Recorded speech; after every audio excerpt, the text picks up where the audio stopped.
இன்னைக்கும் அந்த அமைச்சர்கள் பாத்தீங்கன்னா நம்மள அவ்வளோ டார்ச்சர் பண்றாங்க. நான் யாருன்னு பேர்லாம் சொல்ல விரும்பல, எல்லாரையும்லாம் சொல்ல முடியாது, எல்லாரும் தேர் வெரி ஜெம், நம்ம எல்லாரையும் தப்பா சொல்லிட முடியாது. நான் சொல்றது ஒரு ஆளு ரெண்டு ஆளுன்னு வச்சுக்கோங்களேன்.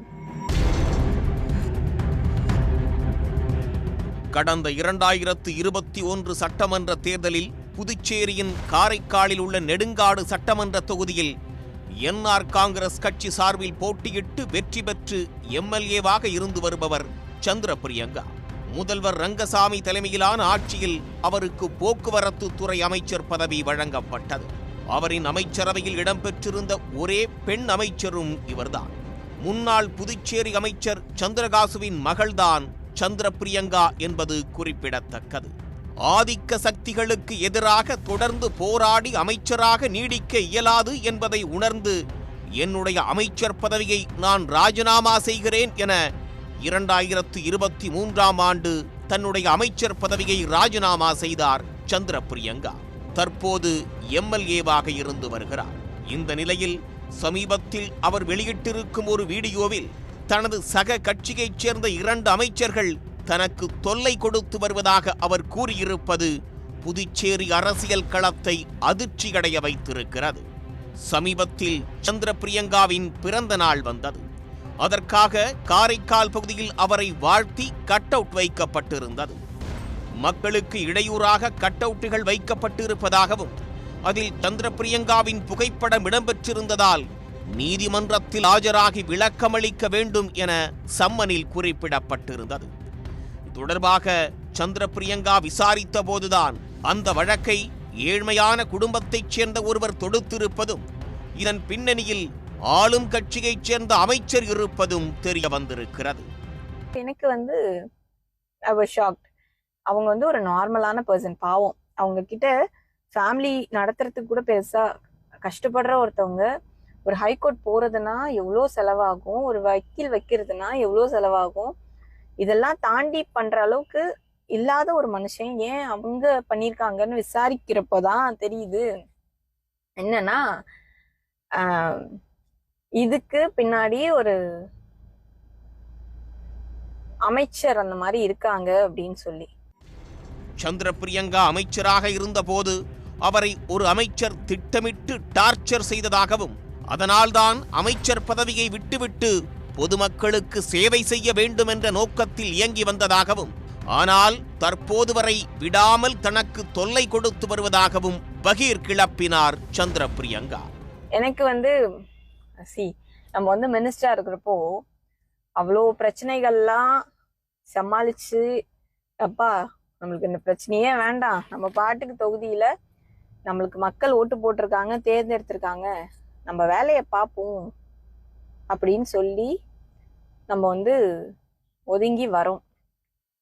ஆனா நம்ம ஒதுங்கினதுக்கு அப்புறமும் ஒரு சுயநலமா ஒரு அந்த கன்னிங்னு சொல்லுவாங்கல்ல, எதுக்குன்னா ஒருத்தர் கண்ட்ரோல்ல நம்ம வர முடியல அப்படின்னா ஒரு பொண்ணு எவ்வளோ டார்ச்சர் பண்ணுவாங்கங்கிறதுக்கு இதெல்லாம் ஒரு எக்ஸாம்பிள். ஏன்னா நானும் கொஞ்ச நாளாவே பார்த்துட்டு இருக்கேன், பயங்கர ஒரு டார்ச்சருக்குள்ளேயே போயிட்டு இருக்கு. மக்களுக்கு நல்லது செய்வதை விட்டுவிட்டு தன்னை குறிவைத்து டார்ச்சர் செய்வது சரியில்லை என்றும், இதுவே ஒரு ஆண் எம்எல்ஏவாக இருந்தால் இது போல செய்ய முடியுமா, நான் ஒரு பெண் என்பதால் தான் இந்த எண்ணம் உள்ளது, இது போன்ற நபர்கள் திருந்த வேண்டும் என்றும் கூறியிருந்தார். ஒரே ஒரு விஷயத்துக்காக மட்டும்தான் உங்க பேரை யூஸ் பண்ணாமலோ உங்களை பத்தி நான் எதுவுமே சொல்லாமலோ நீங்க எவ்வளவு டார்ச்சர் கொடுக்குறீங்க. அதாவது வீட்டுக்கு போற வழியில இருந்து நம்மள வேவ் பாக்குறதுக்கு ஆளுல இருந்து ஒரு ஸ்பை எல்லாம் நம்மள சுத்திட்டே இருக்கும். இந்த மாதிரி ஸ்பை பண்றதுல இருந்து எல்லாமே நம்மளுக்கு தெரியும்.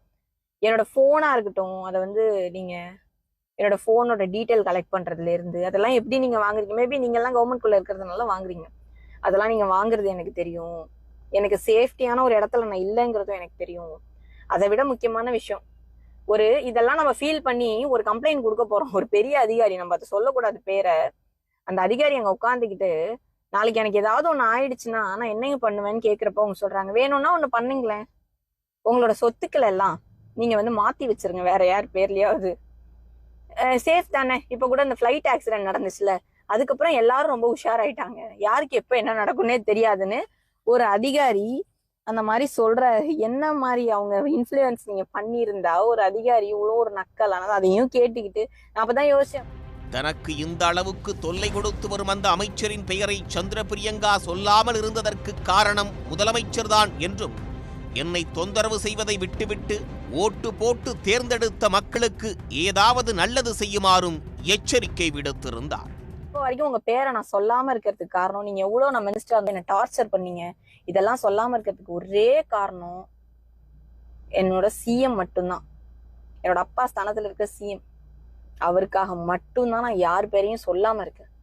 அவருதான் உன்னுடைய எலெக்ஷன் வேலையை மட்டும் போய் பாரு, நீ மத்தது எதையுமே காதுல வாங்காதுன்னு. ஆனா திருப்பி திருப்பி தொந்தரவு பண்ணிக்கிட்டே இருக்கும்போது அட்லீஸ்ட் உங்களுக்கு நான் நீங்க டிஸ்டர்ப் பண்றது எனக்கு தெரியுதுன்னாவது உங்களுக்கு தெரியணும்ல. எவ்வளவு டிஸ்டர்ப் பண்ணாலும் தெரியாதுன்னு நினைச்சிடக்கூடாதுல்ல.